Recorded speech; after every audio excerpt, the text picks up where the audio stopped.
First question നോക്കാം. What is the defining character of an oligopoly market structure? Oligopoly market സ്ട്രക്ചറിന്റെ character എന്താണെന്ന് നോക്കാൻ പോകുന്നത്. ഉത്തരം എന്താണ്? സി ആണ്. A small number of firms competing with each other. അതാണ് ഒളിഗോപോളി മാർക്കറ്റ് സ്ട്രക്ചറിന്റെ ക്യാരക്ടർ എന്ന് പറയുന്നത്. ഒളിഗോപോളിയിൽ ഫ്യൂ സെല്ലേഴ്സ് ആണ് അല്ലേ ഉള്ളത്. ഒളിഗോപോളി മാർക്കറ്റിന്റെ പ്രത്യേകത എന്ന് പറയുന്നത് സെല്ലേഴ്സ് കുറവും ബയേഴ്സ് കൂടുതലും ആയിരിക്കും. ഓക്കെ, അടുത്ത ക്വസ്റ്റ്യൻ ആണ്, which of the following is A type of oligopoly? Different types of oligopoly ഉണ്ട്. ഏതൊക്കെയാണ്? പെർഫെക്റ്റ് അല്ലെങ്കിൽ pure oligopoly, imperfect or differentiated oligopoly, collusive oligopoly. Okay, അതുപോലെ തന്നെ എന്താണ് നോൺ കൊളൂസീവ് ഒലിഗോപോളി. അങ്ങനെ ഡിഫറെന്റ് ടൈപ്സ് ഓഫ് ഒലിഗോപോളി ഉണ്ട്. അപ്പൊ ഇവിടെ ചോദിച്ചിരിക്കുന്നത് which of the following is A type of oligopoly, ഇതിൽ ഏതാണ് ഒലിഗോപോളിയുടെ ഡിഫറെന്റ് ടൈപ്സ് എന്നതിൽ ഇൻക്ലൂഡ് ചെയ്യുന്നത്? എല്ലാം ഒലിഗോപോളിയുടെ ഡിഫറെന്റ് ടൈപ്സ് ആണ് അല്ലേ. പെർഫെക്റ്റ് ഒലിഗോപോളി ഉണ്ട്, ഇംപെർഫെക്റ്റ് ഒലിഗോപോളി ഉണ്ട്, കൊളൂസീവ് ഒലിഗോപോളി ഉണ്ട്. ഇതെല്ലാം ശരിയാണ്. എന്താണ് ഈ പെർഫെക്റ്റ് ഒലിഗോപോളി അല്ലെങ്കിൽ പ്യുവർ ഒലിഗോപോളി എന്ന് പറയുന്നത്? പെർഫെക്റ്റ് ഒലിഗോപോളി എന്ന് പറയുമ്പോൾ അവിടെ ഒരേപോലത്തെ പ്രൊഡക്റ്റ് ആണ് പ്രൊഡ്യൂസ് ചെയ്യുന്നത്. ഹോമോജിനസ് പ്രൊഡക്റ്റ് ആയിരിക്കും അവിടെ പ്രൊഡ്യൂസ് ചെയ്യുന്നത് പെർഫെക്റ്റ് ഒലിഗോപോളി അല്ലെങ്കിൽ pure ഒലിഗോപോളിയിൽ. The firms produce a homogeneous products, it is called a pure oligopoly അല്ലെങ്കിൽ പെർഫെക്റ്റ് ഒലിഗോപോളി.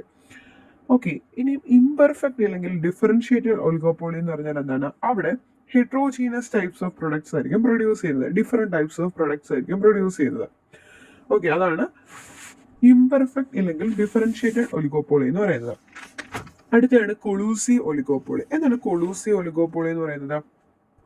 കൊളൂസീവ് ഒളിഗോപോളിക്കകത്തില് ഫേംസ് ഒരു കോപ്പറേഷൻ കാണും അവർക്ക് ഫേംസിന് തമ്മിൽ. എന്നിട്ട് അവര് എന്താണ് പ്രൈസ് ഔട്ട്പുട്ടും ഒക്കെ ഡിറ്റർമൈൻ ചെയ്യുന്നത് ഒന്നിച്ചായിരിക്കും. എന്നാൽ നോൺ കൊളൂസീവ് ഒളിഗോപോളിക്കകത്തിൽ അവിടെ ഒരു കോമ്പറ്റീഷൻ ആണുള്ളത്. അവരവരുടെ പ്രൈസും ക്വാണ്ടിറ്റിയും ഒക്കെ ഇൻഡിവിജ്വൽ വൈസ് ആണ് അവര് അവിടെ ഡിസൈഡ് ചെയ്യുന്നത്. മൂന്നാമത്തെ ക്വസ്റ്റ്യൻ നോക്കാം.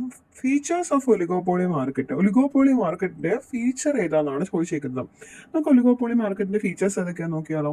ബാരിയേഴ്സ് ടു എൻട്രി, അതായത് റെസ്ട്രിക്ഷൻസ് ഉണ്ട് അല്ലെ. ബാരിയേഴ്സ് ടു എൻട്രി ആണ്. ഇവിടെ ഫ്രീ എൻട്രി ആൻഡ് എക്സിസ്റ്റ് അല്ല, ബാരിയേഴ്സ് ടു എൻട്രി ആണ്. അതുപോലെ തന്നെ existence of price rigidity, price discrimination, group behaviour, interdependence, ഇതൊക്കെയാണ് ഒലിഗോപോളി മാർക്കറ്റിന്റെ ഫീച്ചേഴ്സ് എന്ന് പറയുന്നത്. ഇപ്പോൾ ഈ ക്വസ്റ്റ്യനകത്തില് which of the following is a feature of ഒലിഗോപോളിസ്റ്റിക് market structure? ഏതാണ്? ഇന്റർ ഡിപ്പെൻഡൻസ് എമോങ് ഫേംസ് ആണ് അല്ലെ. ഫേംസ് തമ്മിൽ അവിടെ ഒരു ഇന്റർ ഡിപ്പെൻഡൻസ് ഉണ്ട്, പരസ്പരം മാർക്കറ്റ് തമ്മിൽ ഒരു ഇന്റർ ഡിപ്പെൻഡൻസ് ഉണ്ട്. അതാണ് ഒലിഗോപോളി മാർക്കറ്റിന്റെ ഫീച്ചർ എന്ന് പറയുന്നത്. ഓക്കെ, ഫ്യൂ സെല്ലേഴ്സും അതുപോലെ തന്നെ എന്താണ് ലാർജ് നമ്പർ ഓഫ് ബയേഴ്സും ആണ് ഉള്ളത്. ടൈപ്സ് ഓഫ് ഒലിഗോപോളി നമ്മൾ പറഞ്ഞു, perfect, imperfect, collusive, non collusive.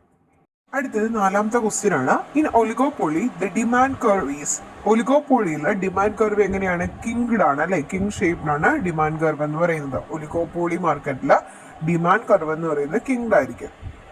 Okay, നമുക്ക് അടുത്തൊരു ക്വസ്റ്റ്യൻ നോക്കാം. In oligopoly market firms may engage in collusive behaviour to. എന്തിനു വേണ്ടിയിട്ടാണ് ഒലിഗോപോളി മാർക്കറ്റിൽ ഫേംസ് കൊളൂസീവ് ബിഹേവിയർ തിരഞ്ഞെടുക്കുന്നത്? എന്തിനു വേണ്ടിയിട്ടാണ്? കോമ്പറ്റീഷൻ റെഡ്യൂസ് ചെയ്തിട്ട് പ്രൈസ് ഇൻക്രീസ് ചെയ്യാൻ വേണ്ടി. Reduce competition and to increase price. Okay, അപ്പം ഓപ്ഷൻ എ ആണ് ശരിയായിട്ടുള്ള ഉത്തരം. In an oligopoly market firms may engage in collusive behaviour to reduce competition and increase prices.